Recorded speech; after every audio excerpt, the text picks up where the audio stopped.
out front tonight on the front lines, just hours from the one-year mark of the start of Russia's war in Ukraine. CNN has exclusive access to one town not far from where the head of Putin's private army, the Wagner Group, made an appearance on the front lines today as well. Behind me is the outside perimeter of Artyomovsk. Here and now, we can greet all men who are fighting, who are in the hospital, who are fighting for our motherland, volunteers who are making ammunition. We have seized that outermost 5-story building. It's really close to downtown Turtovsk. How far from the enemy? It's 400 meters. Okay, let's go. Otherwise, this will be our last address. Now, the danger is certainly everywhere as the brutal fighting continues there without any end in sight. We're going to show you this new video into out front showing the utter devastation in the region. Buildings reduced to rubble thanks to some of the 5,000 missile strikes, 3,500 airstrikes, and 1,100 drone attacks that Ukraine says Russia has launched over this past year of war. This is what some of those first strikes looked like a year ago tonight in Kyiv. And while Putin's war appears to be grinding on at any cost in Ukraine, he is also facing new public opposition at home. We want to show you this. This Russian lawmaker is making a bold mockery of Putin and posting the video on YouTube. Yes, you do see him with noodles hanging on his ears while listening to Putin's big speech this week. That act actually demonstrates an old Russian expression, which basically translates to "stop lying to me." This is a daring act by a politician still in Russia, because we've seen many times what happens to those who publicly cross Putin. I want to go now to Alex Marquardt on the ground in Ukraine. And as I mentioned, he got an exclusive look at the front lines, a unit made of Americans and other foreign volunteers. Alex, what did you see? Well, Kate, quite simply total devastation. Another town in eastern Ukraine lying in ruin. You're right, we got an up-close look at the town of Vuhledar today.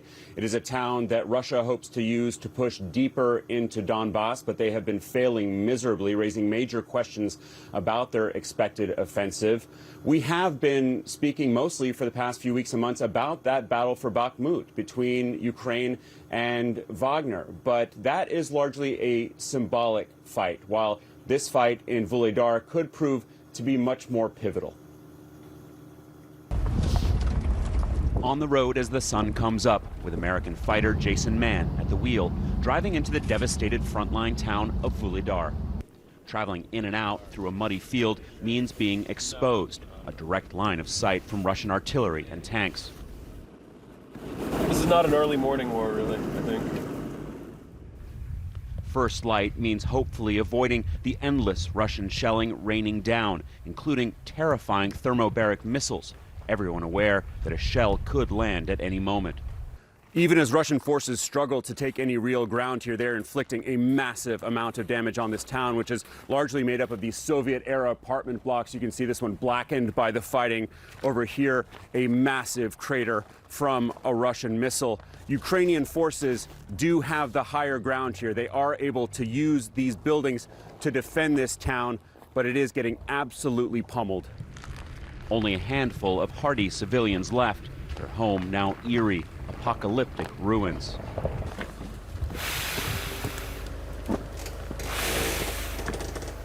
There's a reason I don't like being on this side.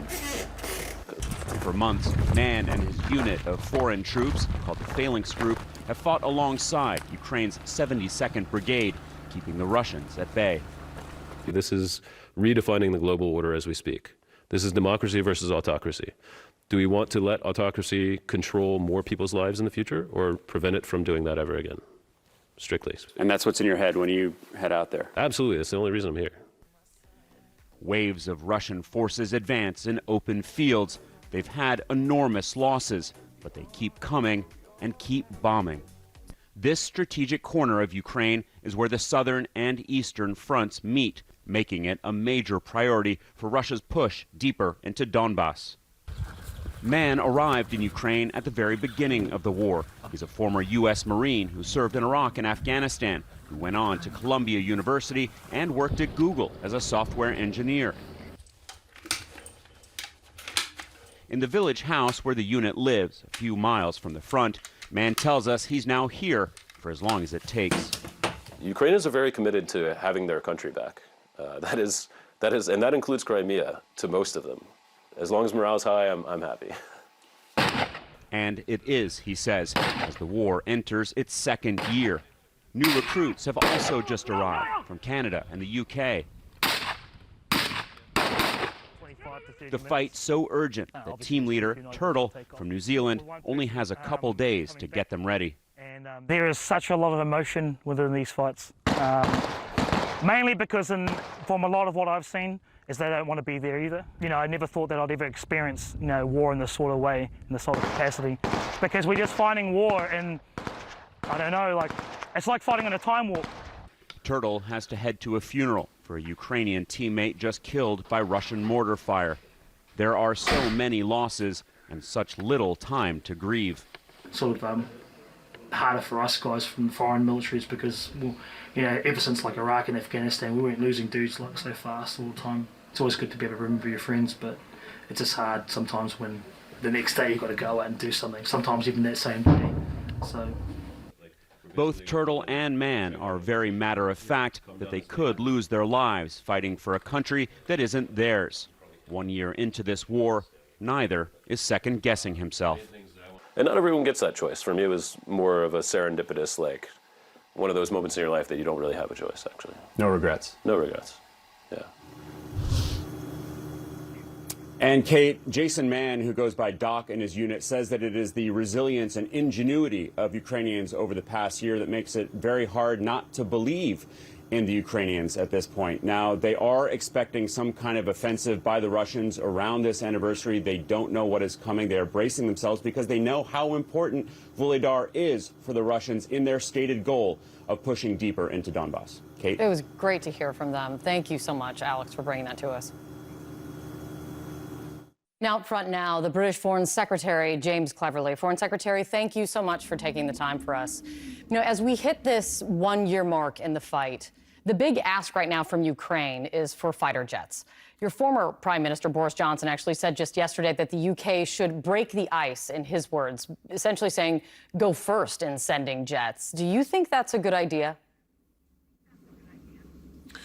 Well, I pay tribute to my friend and colleague and the former Prime Minister, Boris Johnson. I think he was decisive in his decision-making when this full-scale invasion happened, and indeed before that, in the supplying of defensive munitions to the Ukrainian armed forces and delivering training to Ukrainian troops before this most recent offensive started. And I suppose he is right that we need to continue to support the Ukrainians in their self-defense. Rishi Sunak, the current British Prime Minister, has committed to training fast jet pilots and Ukrainian Marines. And of course, we will discuss with our international friends and colleagues what other military equipment the Ukrainians need and how quickly we can get it to them. But the whole world should understand that the UK's commitment with our allies to support Ukraine is absolutely unwavering. Russia is making a big show of it right now, of its relationship with China. Putin met with China's top diplomat in Moscow. You also met with that same diplomat in the past week, I believe. The Secretary of State, Tony Blinken, has said that he's concerned China's considering providing lethal support to Russia. And just today, the German chancellor said that China sending any arms to Russia would be unacceptable. How likely do you think it is that China will make that move? Well, I'm very, very proud of the very close working relationship that the UK has with yourselves in the US. I met with Tony Blinken in Munich just a few days ago. I also met with my French and German counterparts there and a number of other foreign ministers from both Europe and further afield.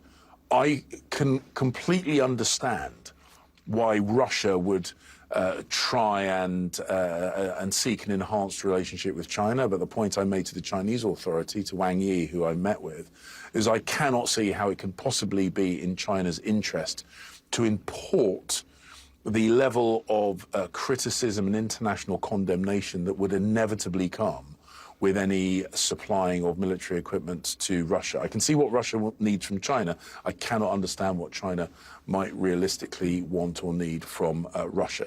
So I hope that all countries uphold their obligations to the UN Charter, continue in this condemnation of Russia's illegal attempted invasion of Ukraine, and do the right thing to maintain peace and security across the whole globe, not just in Europe.